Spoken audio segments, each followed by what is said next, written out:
Awakening with Brahma Kumaris.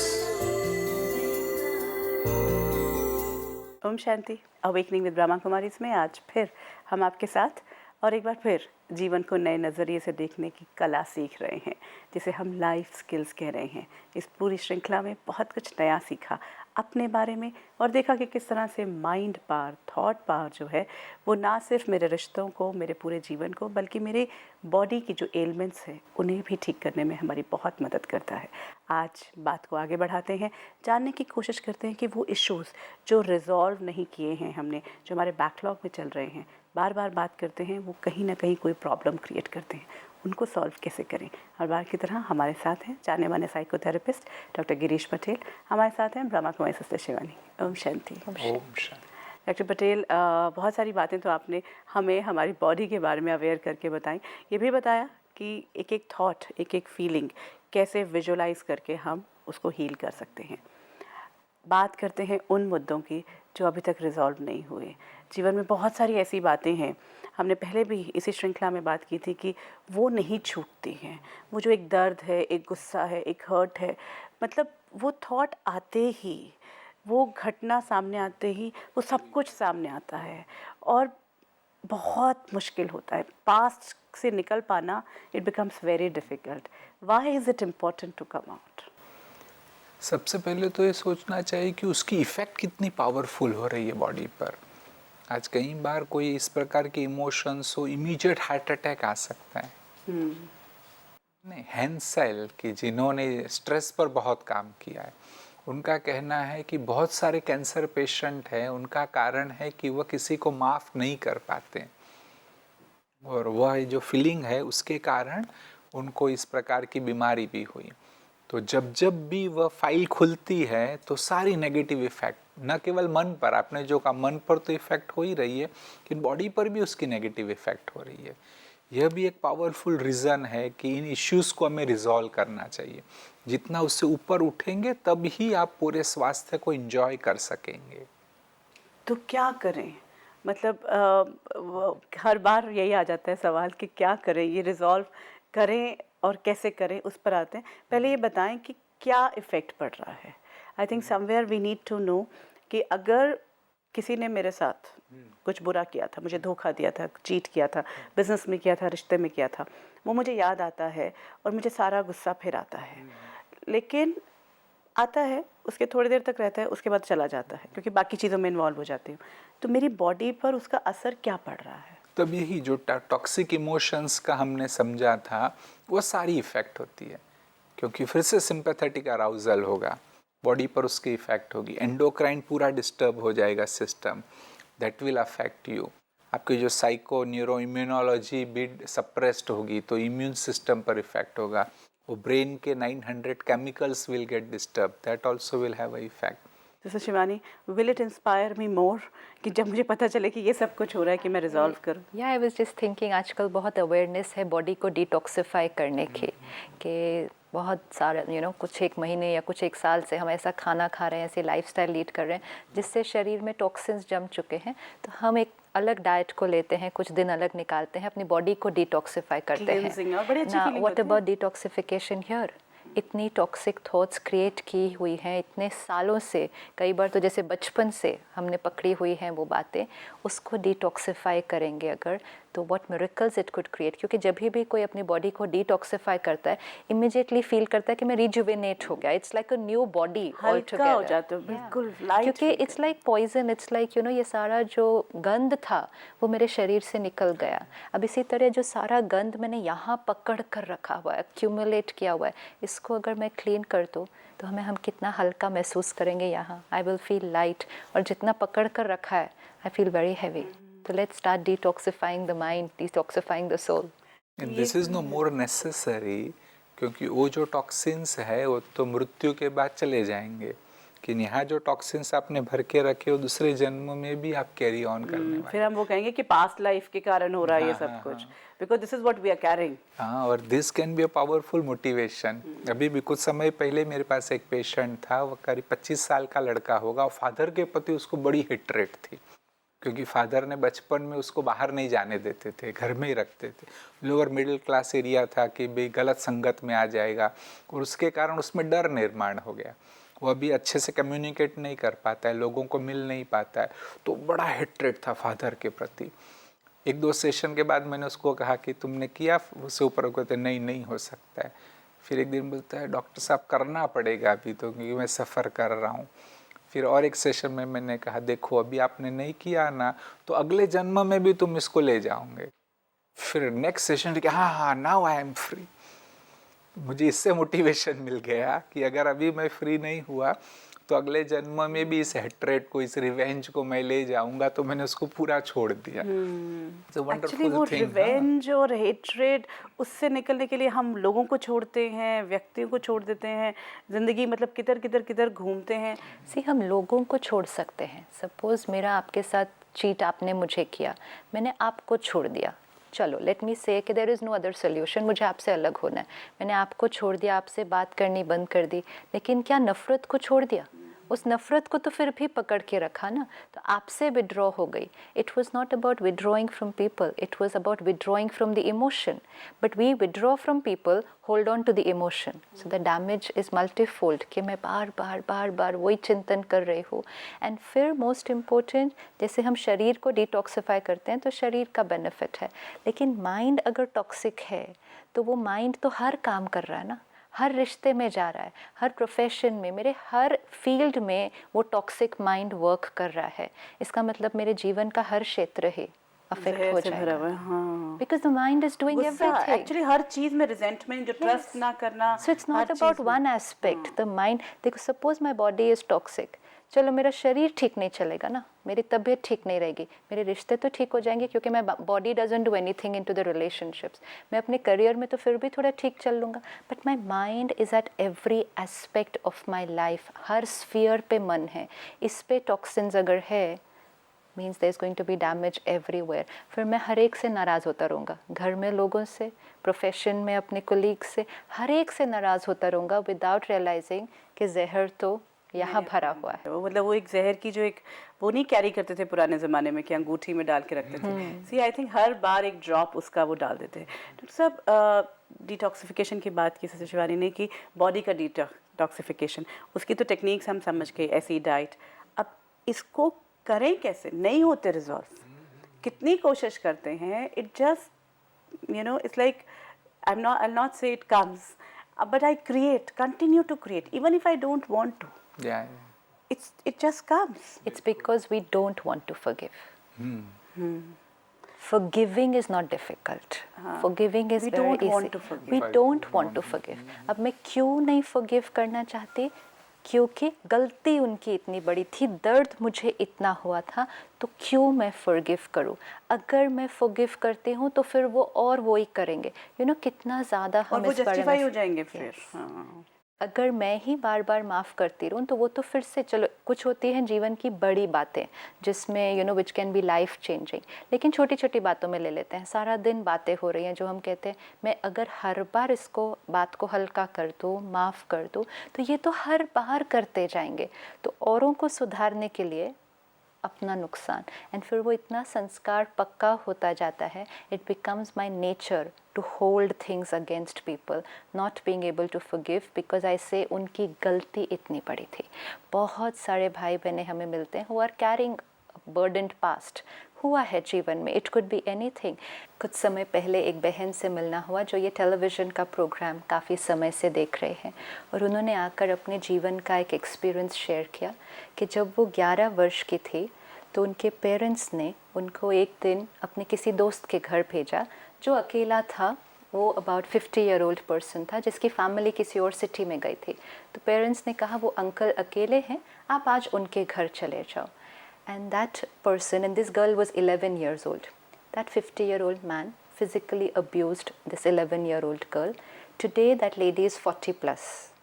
ये जो 11-year-old, ये जो 11-year-old girl today she's 40 plus. लेकिन ये 30 साल से ऊपर की जर्नी में उसने अपने पेरेंट्स के प्रति नफ़रत पकड़ के रखी है। She openly says, I hate my parents. I thought she'll say, I hate that person जिसने ये किया. She said, उससे मुझे कोई इतना लेना देना नहीं। गलती किसकी थी इसमें? मेरे माँ बाप responsible थे ना, हाँ। मेरे पेरेंट्स की जिम्मेवारी थी मेरा ध्यान रखना। मेरे पेरेंट्स ने मुझे वहाँ भेजा, तो पूरी गलती मेरे पेरेंट्स की। She is carried that resentment in her for more than 30 years now. Result आज वो एडिक्शंस में है, और वो एडिक्शन से बाहर नहीं निकल के आ रही, क्योंकि इतनी नफ़रत मेरे अंदर भरी है कि जब तक मैं ये नहीं लेती I don't feel good at all. नहीं तो वो माइंड में मेरे वही थॉट्स चलती रहती हैं। मैरिज हुई, बेटी है, लेकिन डिवोर्स हो गया, हस्बैंड के साथ नहीं बनी। करियर वाइज कुछ भी नहीं कर पा रही, फिज़िकली भी कुछ एक एलिमेंट्स लगी हुई है।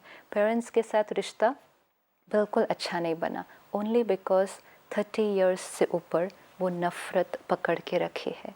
तो इट्स वेरी इम्पोर्टेंट कि हम ये रिजेंटमेंट नहीं कैरी कर सकते, even if the past experience was very very very damaging. चाहे कुछ भी हुआ हो, वी नीड टू फॉरगिव, क्योंकि उसी से हमारी हीलिंग होगी। नहीं तो उस बहन को देखकर मुझे लगा, देखो पूरी जीवन इस नफ़रत को पकड़ने की वजह से इमोशनली, फिज़िकली, रिलेशनशिप्स, प्रोफेशन, चारों एस्पेक्ट्स पर कहीं भी हेल्दी नहीं चला। आई थिंक डॉक्टर पटेल, क्यों हम फॉरगिव नहीं करते? क्योंकि शायद हम उससे पहले, उस इंसिडेंट से पहले जैसा जीवन जी रहे थे वैसा जीवन चाहते हैं। तो अब वो तो आएगा नहीं, क्योंकि लगता है वो तो ख़त्म हो गया। तो इसीलिए अब वो प्राप्ति तो होने वाली है नहीं, इसलिए हम फॉरगिव नहीं करते हैं। हम उसको पकड़ के रखते हैं, ये रिजेंटमेंट या गुस्से में रहते हैं कि वो तो प्राप्त नहीं होगा, वो तो वापस नहीं मिल पाएगा जो था हमारा इतना सुंदर। नहीं, हम क्योंकि अपने डैमेज तो सोचे ना। जैसे शिवानी बेन ने कहा, मुझे मेरे 2 पेशेंट के एग्जाम्पल याद आए। भाई यहाँ तो डिप्रेशन सिर्फ हुआ है, वहाँ तो सिजोफ्रेनिया हुआ है। Both of them were physically abused. आज दोनों सिजोफ्रेनिक हैं। तो देखो उन्होंने इतना उसको दिल पर ले लिया कि पागलपन आ गया। तो अगर वहीं पर माफ़ कर देते जल्दी से, कोई टेक्निक को अच्छे से समझ लेते, तो बीमारी नहीं होती। माफ़ करना क्यों ज़रूरी है? क्योंकि माफ़ करने से मेरी कितनी सारी हीलिंग हो गई ना। देखो, जैसे गिरीश भाई ने कहा, एक एक थॉट हमारे सेल पर वर्क कर रही है, माइंड पर वर्क कर रही है, हमारे बॉडी के हर सेल पर वर्क कर रही है। तो हेट्रेड की थॉट है ना, I am carrying a whole bunch of thoughts of hatred, तो पूरे इफ़ेक्ट नहीं आएगा। एनर्जी है, वाइब्रेशंस नहीं क्रिएट होंगी। जिनसे भी मैं मिलूँगी उनको मुझसे कौन सी वाइब्रेशंस मिलेंगी? It's like the perfume you are using, that is your energy. तो अगर आपने नफ़रत की परफ्यूम यूज़ की हुई है, आपके किसी के साथ भी रिश्ता नहीं जुड़ेगा। I come near you and I move away. कई लोगों से जब हम मिलते हैं, हमें लगता है नॉट वेरी कंफर्टेबल इनसे मिलने से, कुछ हुआ नहीं, कहेंगे इनका ऑरा बहुत भारी है, इनकी वाइनो बहुत भारी भारी है। ये कुछ लोगों से आप मिलेंगे, आपको लगेगा इनसे मिलकर अच्छा लगता है, because of what packet they are carrying here. तो इसलिए आपका सिर्फ एक रिश्ता नहीं ख़राब होता, जिसमें आपने वो एक्सपीरियंस किया। आप किसी भी रिश्ते को ब्यूटीफुली नहीं एक्सपीरियंस कर पाते, क्योंकि आपकी अपनी ऑरा बहुत भारी है। सो इट्स वेरी इंपॉर्टेंट कि आपकी जीवन, ठीक है, एक हादसा कितना भी बड़ा एक हुआ है, there is lots more to happen, बहुत कुछ है जीवन में और। लेकिन अब आगे की डेस्टिनी, इसके बाद मुझे कैसी क्रिएट करनी है, that's completely in my hands now. नफ़रत पकड़ के रखो, this will be the destiny. Forgive, the world will be beautiful for me. There was another lady, she was abused when she was a child. Today she's 35 plus. I think she's one of the most sincere watchers I have seen of this program. एक भी episode शायद नहीं miss किया, notes बनाए, study किया। She had been physically abused and एक दिन वो प्रोग्राम में बैठी थी, लाइव प्रोग्राम में, एंड हमें उस पर कॉमेंट्री कर रहे थे कि लेट को, जिनको भी हमने आज दिन तक पकड़ कर रखा था, आज हम उनको जाने देते हैं। After the program she got up and said, 30 years के बाद आज उस व्यक्ति को जाने दिया। उस एक इंसिडेंट की वजह से she did not get married, लोगों से वो दूर हो गई, शी दैट हेट पीपल, उस एक एक्सपीरियंस की वजह से। लेकिन थोड़ी देर बैठी, उसके डैमेज को समझा, she said I let him go today. जीवन परिवर्तन हो गई, today she is a different person. So हम ही खुद को डैमेज करते, हम ही खुद को हील कर सकते हैं। This is tremendous power that we have. Really this is powerful. बहुत सारे केसेस में ऐसा देखा गया है। और एक इम्पॉर्टेंट बात की भी, क्यों मैं माफ़ करना चाहता हूँ, क्योंकि जो तुम्हारे कारण मेरे पे नेगेटिव इन्फ्लुएंस हुए, उससे मैं मुक्त होना चाहता हूँ। मैं तुमको माफ़ नहीं करना चाहता हूँ, इट्स ओके। लेकिन मेरे पर जो नेगेटिव इफेक्ट हो रही है, at least I want to rise about that. तो मैं अपने आप को तो माफ करूं कम से कम। नहीं, उसको ही माफ कर, तभी वो इन्फ्लुएंस से आप ऊपर उठेंगे। तो मेरे फायदे के लिए मैं किसी को माफ कर रहा हूँ, वो तो करना ही चाहिए। एंड माफ़ करना मतलब भी क्या, मतलब उस इंसिडेंट और उस व्यक्ति के बारे में सोचना बंद। It doesn't have to come back on my mind, that is माफ़ करना ना। माफ़ मीन्स वो बात बार बार मेरे माइंड में चलती रहती है, वो थॉट्स क्रिएट होते रहते हैं। माफ़ करना नीड नॉट मीन कि मैं उनके साथ जाकर बेस्ट ऑफ फ्रेंड्स बन जाऊँ। माफ़ करना इज़ नॉट कि मैं उनसे रोज़ बातें, माफ़ करना जस्ट मीन्स वो मेरे चित्त पर अब नहीं है, वो मेरे थॉट्स में ना आए, मैं उनके वो जो फीलिंग्स थी वो ना। बट इज़ इट पॉसिबल, कैसे कर सकते हैं? मेरे हाथ में ही नहीं होता ना। See again when it okay I create, but then वो जब क्रिएट कर रही होती हूँ मैं, तो मैं उसके वश में हूँ। तो अपने आप को फिर से समझाओ ना। सी अगेन अवेयरनेस, ये थॉट्स आ रहे हैं, मैं फिर अपने आप को समझाऊँ, एक नुकसान उन्होंने मेरा किया, बाकी नुकसान मैं अपने कर रही हूँ। एक नुकसान उन्होंने मेरा किया, जो भी किया, बिजनेस में चीट किया, अब्यूज़ किया, जो एक नुकसान किया, yes that person has done what damage, बाकी नुकसान कौन कर रहा है? मैं कर रही हूँ। Talk to yourself, talk to yourself, this is changing my thoughts. और इसमें परमात्मा का प्यार और शक्ति हमें वो हील करने में मदद करता है। कोई मेरे साथ अगर ऐसा करता है, कोई भी प्रकार का धोखा, इट्स अ रिजेक्शन, मुझे एक रिजेक्शन मिलता है किसी रिश्ते में। परमात्मा से मुझे एक्सेप्टेंस मिलता है, प्यार मिलता है, तो वो मेरी हीलिंग को ईजी कर देता है। Just becomes very simple to do the process.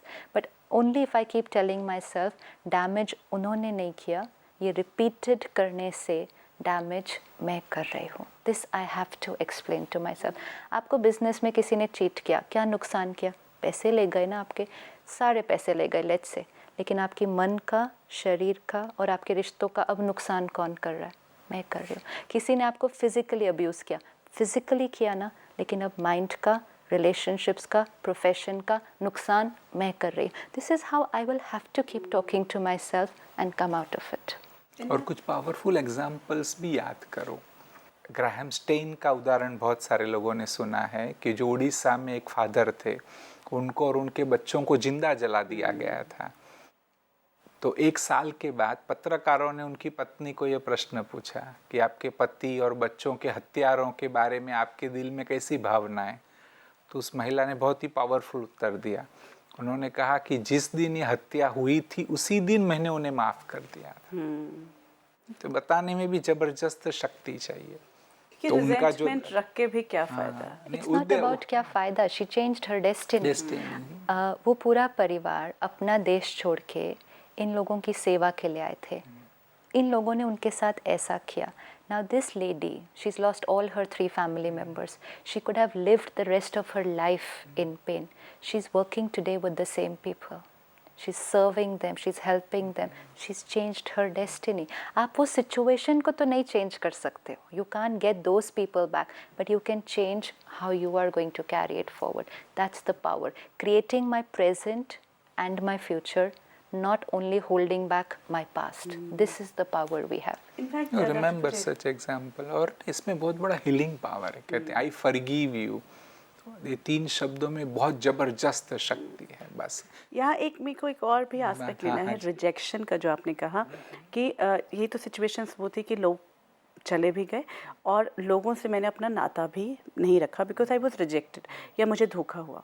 There are times when I have been rejected but I am waiting. I know somebody जो एक रिलेशनशिप में ब्रेक हुआ और उसके बाद वो लड़का कहीं गया, लड़की यही है। अब वो रिजेक्शन है या जो भी, the girl is still waiting, you know, वो वेट, और उसके प्रति वो नफ़रत भी है कि मुझे रिजेक्ट किया, किस कारण किया, क्या। और वो वेट, तो आज भी पूरा जीवन 2 साल बाद भी वो जीवन वैसा का वैसा ही, और आना वेट भी। और तो ये इसको कैसे हील करें, क्योंकि ये पूरी ज़िंदगी एक तरह के रिजेंटमेंट में चल रही है। बाकी सारे रिश्ते जो हैं वो और ख़राब होने शुरू हो गए, क्योंकि वेट जो है वो बहुत पेनफुल है, और ऑब्सेशन, उसको कैसे हैंडल भी अपोजिट है। नहीं, यहाँ पर जो लेट गो करने की बात थी, हम देखेंगे इस एग्जाम्पल में वो अटैचमेंट है। वो अटैचमेंट इतना पावरफुल है कि व्यक्ति डिटैच नहीं हो पाता है। तब अगर ये अच्छी तरह से मन को समझाए कि डिटैच होना ही मेरे लिए सॉल्यूशन है, मैंने अटैचमेंट रखा तो मेरी सुख, शांति, आनंद सब कुछ खत्म हो गया है, तो बस कुछ भी हो जाए मुझे डिटैच होना है। अच्छा, हम अगर ऑब्सेशन की बात करते हैं रिलेशनशिप में, कि वो व्यक्ति ऑब्सेस्ड हो गया और दूसरा व्यक्ति चला गया है, कुछ नहीं है इसमें, एक ही थॉट है, I can not live without this person. एक थॉट है विच इज़ नॉट ट्रू, ये सच नहीं है ये थॉट, लेकिन ऐसे सिचुएशन में ये लोग अपने आप को वही थॉट देते जाते हैं। हमारे पास इतनी लंबी लंबी ईमेल आती है, I just can not live without this person, says who, says me. Change what you're saying to your self because this is not true. ऐसा कोई व्यक्ति नहीं है जिसके बिना हमारा जीना बंद हो जाएगा, लेकिन I love to give my self this thinking कि मैं इसलिए दर्द में हूँ, मैं इनके बिना नहीं जी सकती। तो जब तक आप अपने आप को वो थॉट दोगे, आपको वही फीलिंग आएगी, आपकी वो वेट पीरियड चलती रहेगी। Change your thought pattern. I am a powerful soul, मेरी लिविंग, मेरी हैप्पीनेस किसी पर डिपेंडेंट नहीं है। हाँ, मुझे अच्छा लग रहा था उनके साथ बात करना, रिश्ता, वो ठीक है, बट डिपेंडेंसी नहीं है। Immediately I will be able to get back my self to that dignity. ये एक्चुअली अपनी डिग्निटी को बहुत नीचे कर देना है कि एक किसी की वजह से I am not ready to live, I can't do without this person. In fact उसके बारे में हम बात भी नहीं कर पाते किसी और से, क्योंकि अंदर अंदर खुद को बहुत बुरा लग रहा होता है। नहीं, और खुद पर बहुत गुस्सा आता है। हाँ, पता कि हम क्या कर रहे हैं। खुद से नफरत होती है कि मैं कितनी कमज़ोर हूँ। It's like any other addiction कि मैं इस ड्रग के बिना नहीं रह सकती, मैं इस सिगरेट के बिना नहीं रह सकती, मैं इस व्यक्ति के बिना नहीं रह सकती। तो जैसे बाकी एडिक्शन से हम अपने आप को ज़बरदस्ती हटाते हैं ना, suppose I want to give up some addiction, मैं उसको ज़बरदस्ती छोड़ती हूँ, थोड़े दिन तकलीफ़ होगी, इट्स अ विड्रॉल सिम्टम। इसी तरह ऐसे रिश्ते में भी जो नहीं वर्कआउट कर रहा, आपको अपने आप को ज़बरदस्ती हटाना है। You will have to break away. थोड़े दिन तकलीफ़ होगी, लेकिन उस तकलीफ़ में अपनी काउंसलिंग खुद करते जाएंगे, अपने थॉट पैटर्न को चेंज करते जाएंगे, धीरे धीरे एडिक्शन ओवरकम हो जाएगा। लेकिन क्या करते हैं, थोड़े दिन करते हैं, फिर बीच में कहते हैं मैं एक बार फ़ोन करके बात कर लूँ, मैं बस 2 मिनट के लिए बात कर लूँ। हाँ, तो इट्स लाइक 10 दिन मेहनत किया, 10 दिन मेहनत किया, सिगरेट छोड़ा, विड्रॉल सिम्टम हुए, थोड़ी सी विल पावर आई, फिर जाके एक सिगरेट ले ली, तो आपका वो पूरा 10 दिन का एफर्ट वेस्ट हुआ। You have to begin all over again. तो सोचें, डिसाइड करें, you want to move away, do it strictly. Everyone has the power to do it. It only depends आप अपने आप को कौन सी थॉट्स देंगे। हम अपने आप को ही, यही अगर आपके आसपास किसी और को हो रहा होता, आप उनको क्या थॉट्स देते? कहीं ऐसा कुछ नहीं है, आप उस पर डिपेंडेंट नहीं हैं। जो थॉट्स आप दूसरों को देते हैं, वही थॉट्स अपने आप को देने हैं। और देयर आर 2 पॉसिबिलिटीज। एक तो अपने आप को ये सोचो कि भी और क्या क्या संभावना है। ये एक व्यक्ति से मैं अटैच हूँ, उसको छोड़ नहीं पा, और कुछ संभावनाएं हैं, वो लिखो सचमुच, तो भी आपको मिल जाएगी कि भी और भी कई संभावनाएं हैं। I can make friendship with others, मैं कोई अच्छा प्रोफेशन कर सकती हूँ, और कोई मेरे लिए अच्छी संभावनाएं हैं। और एक बात ये बहुत समझने की ज़रूरत है, ऐसे बहुत सारे केसेस में कि अगर वो अटैच ही रहे तो दुख में जीवन जिया, डिप्रेशन में जिया, बीमारियां आई, ख़त्म हो गए, और जो इससे बाहर निकल गए तो फिर उनका जीवन और बहुत अच्छा हो गया। बाद में तो ये कहने लगे कि अच्छा हुआ कि हम इससे बाहर आ गए, अगर नहीं आते तो शायद हमारा जीवन बहुत दुखी होता। मेरे पास तो ऐसे कई प्रैक्टिकल केसेस है नहीं, जहाँ भी लड़की को कहीं अटैचमेंट हो गया, वो सोचती थी मैं सुसाइड करूँगी, ये लड़के के वहाँ कहीं नहीं जाऊँगी, थोड़ा अच्छे से उसका पीछा किया और बातें समझाई, ट्रीटमेंट की, और उससे मुक्त हुई, आकर बड़ा अच्छा हुआ। वो तो ये सब आप लोगों ने मेहनत तो की, एफर्ट की पावर से, बिकॉज ये एक बहुत है। ना सिर्फ यूथ इसमें फंस रहा है, आज मिडिल एज में जो लोग, हमने बहुत बार बात की है, ऑब्सेशन होके, और खुद जैसे आपने कहा शर्म खुद से आ रही है, समझ में नहीं आ रहा, काउंसलर के पास भी नहीं जा पा रहे, तो क्या मेरे थॉट्स पावरफुल थॉट्स या meditation is I can just tell you okay, through this television program lots of people have done it. I can't share their personal experiences. बहुत बहुत बहुत सारे लोगों ने, चाहे वो यूथ हैं, चाहे वो मैरिड कपल्स हैं, जो आउट ऑफ मैरिज रिश्तों में जुड़ चुके थे, they have overcome it, and it's an inspiration. I feel very nice when I meet such people कि look at the power every soul has. जो आत्मा डिसाइड कर लेती है कि मुझे ये करना है, वो कर लेती है। एंड एवरी टाइम हम किसी से ऐसे मिलते हैं, इट रीइंफोर्सेस कि जो अपने ऊपर करेगा उसको रिज़ल्ट ज़रूर मिलेगा। डॉक्टर पटेल, सिस्टर शिवानी, आज फिर एक बार हम अपनी ही थॉट पावर को क्या मिरेकल देखते हैं। ऐसे ऐसे सिचुएशंस जब लगता है कि लेट को किया ही नहीं जा सकता, हम छोड़ ही नहीं सकते, ये दर्द मुझे कभी नहीं छोड़ेगा। हमने मतलब जीवन का एक सच मान लिया है। दर्द हमें नहीं छोड़ेगा, हमें दर्द को छोड़ना है। हम दर्द को छोड़ के इक्वेशंस चेंज करके स्टेटमेंट्स चेंज कर रहे हैं। Thank you so much. शांति। अभी तक तो ये चल रहा था कि बाहर दर्द है, उस व्यक्ति के कारण, उस सिचुएशन के कारण मैं कंटिन्यूस पेन में हूँ। पूरा टाइम मेरे मन में एक बोझ रहता है, उस बोझ को लिए जाना ही, उसको ढोए जाना ही मेरी ज़िंदगी है। लेकिन जब अपने आप को पहचानते हैं और इस शक्ति को जानते हैं कि ये मुझ में ही है, क्योंकि पहले भी मैंने ही क्रिएट किया, ये ऑब्सेशन भी उस व्यक्ति या सिचुएशन ने तो नहीं कहा था, या वो जो कुछ हुआ था वो उस वक्त का सच था। आज उस सच को बदले बहुत वक्त गुजर चुका है। आज का सच ये है कि मैं एक शक्तिशाली आत्मा हूँ, शरीर के साथ हूँ, इसीलिए शरीर के प्रति भी मेरी जिम्मेदारी है, अपने प्रति मेरी जिम्मेदारी है। बाकी सारी जिम्मेदारियों के साथ इस जिम्मेदारी को भी देखें, अपनी ही ताकत को पहचानें, बदलाव संभव है। अवेकनिंग विद ब्रह्मा कुमारीज में आज इतना ही, फिर मिलेंगे। ओम शांति। ओम शांति।